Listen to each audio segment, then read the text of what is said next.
Simple, fast, and delicious. Classic French toast recipe.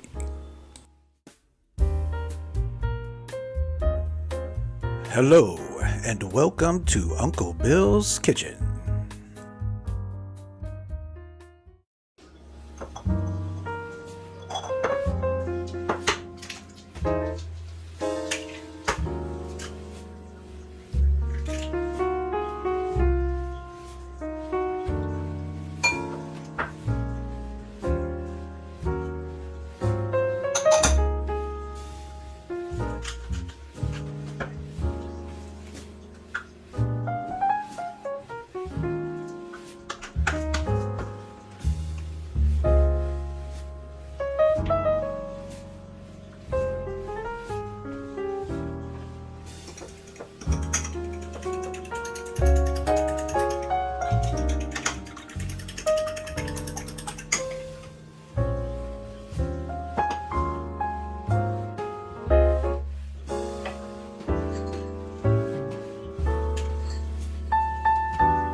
Hey everyone, I'm Uncle Bill, and this is my kitchen.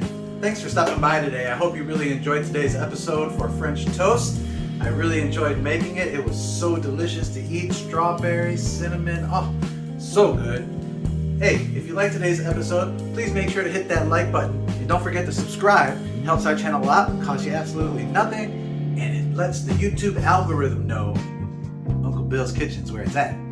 Also, if you'd like to help our channel out, think about becoming a Patreon member. And if a Patreon member is something that you like, but you prefer just to do a one-time deal, purchase me a cup of coffee. Links in the description below.